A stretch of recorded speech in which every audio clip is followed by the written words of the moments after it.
చందమామ కథ. పోలయ్య నిర్వాకం. పట్టణంలోని కచేరీలో ఉద్యోగం చేసుకుంటున్న పరంధామయ్యకు సొంత గ్రామంలో ఒక పాత పెంకుటిల్లు, కొంత వ్యవసాయపు భూమి ఉంది.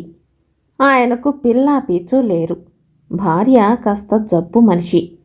ఇక ఇప్పుడు పరంధామయ్యకు ఉద్యోగ విరమణ కాలం దగ్గర పడింది. పల్లెలోని ఇల్లు, పొలము బాగు చేయించుకుంటే శేష జీవితం పల్లెటూరులో గడపొచ్చని ఆయనకు అనిపించింది. ఆయన దగ్గర చాలా కాలంగా పనిచేస్తున్న పోలయ్య అనే ఒక నౌకరున్నాడు. పోలయ్య మంచి నమ్మకస్తుడే కానీ కాస్తంత మందబుద్ధి. పరంధామయ్యకు పోలయ్య తప్ప తన పనులు చేసి పెట్టడానికి మరెవ్వరూ కనిపించలేదు. ఒకరోజు ఆయన పోలయ్యను పిలిచి అతడు పల్లెలో చేయవలసిన పనులన్నీ పురమాయించి అందుకు కావలసిన డబ్బు ఇచ్చి పంపాడు.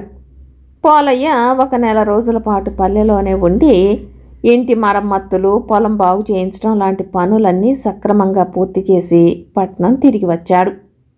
పరంధామయ్య పోలయ్యను మెచ్చుకున్నాడు. యజమాని మెచ్చుకోలుకు బాగా సంతోషించిన పోలయ్య, కానీ బాబూ, మన పొలంలో ఒక బావి తవ్విస్తే బంగారం పండుతుందని గ్రామస్తులందరూ అన్నారు. తీసుకువెళ్ళిన పైకం తక్కువయింది, లేకపోతే ఆ బావి పని పూర్తి చేసుకొచ్చేవాణ్ణి అన్నాడు. అందుకు పరంధామయ్య, అలాగా, మరి ఆ కొరత కూడా ఎందుకు? మా గ్రామంలో ఒక 30 అడుగుల లోతు తవ్విస్తే నీరు పడుతుందని చెప్తూ ఉంటారు. వెళ్ళి ఆ బావి పని పూర్తి చేసుకురా అంటూ అందుకు కావలసిన డబ్బిచ్చి పోలయ్యను పంపాడు. 2 వారాల తర్వాత పోలయ్య బిక్కమొహంతో తిరిగి వచ్చి, బాబూ, మీరు చెప్పినట్టే 30 అడుగుల లోతు తవ్వించాను. కొద్దిపాటి ఓట తప్ప చిన్న జలంటూ కూడా పడలేదు అన్నాడు. జరిగిన దానికి పరంధామయ్య కొద్దిగా నిరుత్సాహపడ్డా పోలయ్యతో, మరేం పర్వాలేదు, ఈసారి 40 అడుగులు తవ్వించు, తప్పక నీళ్లు పడతాయి అంటూ మళ్ళీ డబ్బిచ్చి పంపాడు. ఈసారి కూడా పోలయ్య నీళ్లు పడలేదనే కబురే పట్టుకొచ్చాడు. పరంధామయ్యలో పట్టుదల పెరిగింది. సరే పోలయ్య, ఏమైతే అదవుతుంది, ఈసారి 50 అడుగులకు తవ్వించు, డబ్బుకు వెనకాడేది లేదు అని మరికొంత డబ్బిచ్చి పోలయ్యను పంపాడు. 4 వారాలు గడిచాక పోలయ్య తిరిగి వచ్చి 50 అడుగులు తవ్వించినా నీరు పడలేదని పరంధామయ్యకు చెప్పాడు. ఈసారి పరంధామయ్యకు చాలా ఆశ్చర్యం వేసింది. ఆయన భార్య శాంతమ్మకు ఇదంతా నమ్మశక్యంగా కనపడకపోవటంతో, ఈ పోలయ్య ఎక్కడ ఏం నిర్వాకం చేస్తున్నాడో ఏమో, డబ్బు మాత్రం మంచినీళ్లలా ఖర్చవుతోంది, బావిలో మాత్రం నీటి చుక్క పడలేదన్న వార్తే మిగిలింది, నా మాట విని కాస్త తీరిక చేసుకుని పల్లెకు వెళ్ళిరండి అని భర్తకు సలహా ఇచ్చింది. పరంధామయ్య కచేరీకి ఒకరోజు సెలవు పెట్టి పోలయ్యతో పాటు పల్లెకు బయలుదేరాడు. తీరా పొలంలోకి వెళ్ళి చూశాక తనకు మతిపోయినంత పని అయింది. పొలంలో 30 అడుగులదొకటి, 40 అడుగులదొకటి, 50 అడుగులదొకటి 3 బావులు తవ్వించున్నాయి. పరంధామయ్య అతన్ని గట్టిగా చీవాట్లు పెట్టి ప్రయోజనం లేదని భావించి, పోలయ్య, నువ్వు పెద్ద పొరపాటు చేశావు.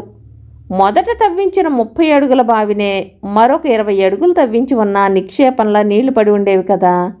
డబ్బుకు డబ్బు వృధా అవటమే కాక యువతల పొలమంతా గుంటలమయమైపోయింది అన్నాడు. ఇంత జరిగాక పోలయ్యకు తను చేసిన తప్పేమిటో అర్థమై కళ్ళ నీళ్ల పర్యంతమైపోతూ పరంధామయ్య పాదాలు తాకబోయాడు. పరంధామయ్య అతన్ని వారించి, జరిగిపోయిన దాని గురించి బాధపడకపోలయ్యా, తక్కిన బావులు పూడ్పించి ఒక బావిని మాత్రం మరింత లోతుగా తవ్వించు, తప్పక నీళ్లు పడతాయి, నాకు ఒకరోజు సెలవే దొరికింది, రేపు కచేరీకి వెళ్ళాలి అని చెప్పి పోలయ్యకు కొంత డబ్బిచ్చి ఇల్లు చేరాక భార్యకు జరిగిందంతా చెప్పాడు. ఈసారి పోలయ్య 1 నెల రోజులకు కానీ తిరిగి రాలేదు. బావిలో నీరు పడ్డదన్న వార్త సంతోషంగా మోసుకొచ్చాడు. పరంధామయ్య కూడా సంతోషించి, అలాగా, ఎన్నడుగులలో తవ్వితే పడింది అని ఆత్రంగా అడిగాడు. అందుకు పోలయ్య, 60 అడుగులకు, ఎలా అయితేనే మన పొలంలో బావి నీళ్లు సాధించాం అన్నాడు పొంగిపోతూ.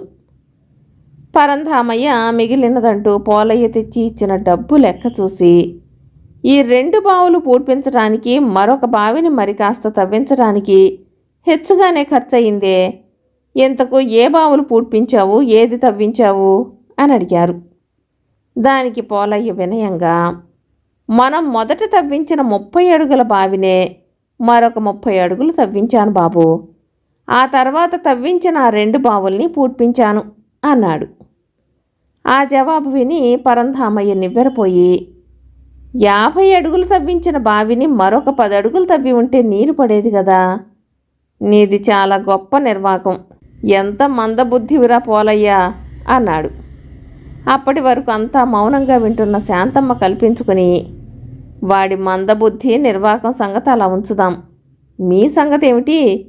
వాడు బావి తవ్వించే విషయంలో 2 సార్లు పొరపాట్లు చేశాడని తెలిసి మీరు చేయవలసిందేమిటో వాడికి వివరంగా చెప్పారా? లేదు. కనుక అనవసరంగా జరిగిన డబ్బు ఖర్చుకు ప్రధాన బాధ్యత మీది. ఏమంటారు అని అడిగింది. ఏమో, నువ్వన్నదే నిజమేమో అంటూ పరంధామయ్య పోలయ్య ఇచ్చిన డబ్బును మరొకసారి లెక్క పెట్టసాగాడు. కథ సమాప్తం.